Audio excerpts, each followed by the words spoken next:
माता पिता की मृत्यु के बाद सिर क्यों मुंडवाते हैं, जाने हिंदू धर्म में क्या है मान्यता।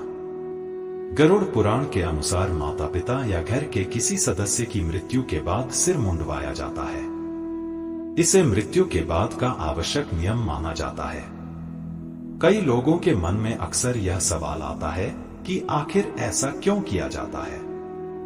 आइए विस्तार से जानते हैं कि गरुड़ पुराण में इसके बारे में क्या लिखा है। वीडियो में आगे बढ़ने से पहले हमारे YouTube चैनल जीवन ज्ञान संगम को लाइक सब्सक्राइब करें और कमेंट में जय श्री राम लिख दी, आपका कल्याण ही कल्याण होगा। हिंदू धर्म में जन्म से लेकर मृत्यु तक हर एक के साथ कोई न कोई रीति रिवाज जुड़े हुए हैं। घर में किसी बच्चे का जन्म होता है तो इस नवजीवन के आने की खुशी में कई तरह के प्रयोजन किए जाते हैं। बच्चे की छठी बनाना, नामकरण, हवन पूजा जैसे कई संस्कार पूरे किए जाते हैं। इसी तरह हर मंगल कार्य जैसे नया व्यापार, नया घर या फिर कोई वाहन खरीदने से भी कोई न कोई रीति रिवाज जुड़ा हुआ है।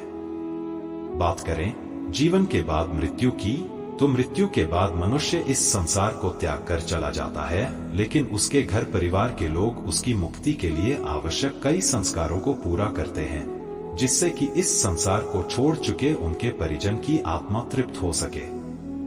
इन संस्कारों में से एक है सिर मुंडवाना। हिंदू धर्म में माता पिता या किसी करीबी की मृत्यु के बाद सिर मुंडवाया जाता है। आइए जानते हैं हिंदू धर्म में इसका क्या है महत्व। गरुड़ पुराण के अनुसार मृत्यु के बाद लगता है पातक। गरुड़ पुराण के अनुसार जिस तरह घर में किसी बच्चे का जन्म होने के बाद सूतक लग जाता है, उसी तरह जिस घर में किसी सदस्य की मृत्यु हो जाती है वहां पातक लग जाता है। पातक लगने के बाद मृत व्यक्ति के परिजनों को 13 दिनों तक पातक के नियमों का पालन करना पड़ता है। इस दौरान कई कार्यों को वर्जित माना जाता है, जैसे मंगल कार्यों, नई चीजें खरीदना, नए कपड़े पहनना, रसोई में खाना पकाने आदि चीजें वर्जित मानी जाती हैं। इन्हीं नियमों में मुंडन भी शामिल होता है।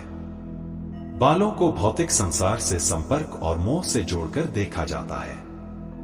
माता पिता या फिर किसी अपने की मृत्यु के बाद उनके प्रति शोक या दुख को प्रकट करने के लिए सिर मुंडवाया जाता है, जिससे कि व्यक्ति का ध्यान कुछ दिनों के लिए सांसारिक मोह से हट सके। सिर मुंडवाकर मृतक के प्रति श्रद्धा और शोक को व्यक्त किया जाता है। गरुड़ पुराण के अनुसार सिर मुंडवाने के बाद पातक समाप्त हो जाता है। आत्मा से संपर्क तोड़ने का माध्यम है मुंडन। माना जाता है कि बाल नकारात्मक ऊर्जा को भी आकर्षित करते हैं। इसका अर्थ यह है कि जब तक मृत व्यक्ति का अंतिम संस्कार और तेरहवीं नहीं हो जाती, वह फिर से अपने परिजनों के साथ संपर्क बनाने की कोशिश करती है।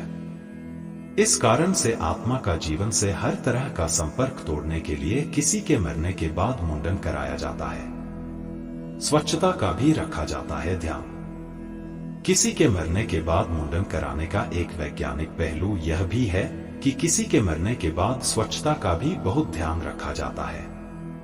मृतक के आसपास या फिर श्मशान घाट में कई तरह के बैक्टीरिया होते हैं, इसलिए इनसे बचने के लिए कई तरह के नियमों का पालन किया जाता है।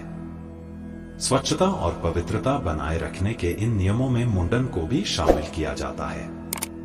आज के लिए बस इतना ही, मिलते हैं न्यू वीडियो पर। जय हिंद, जय भारत।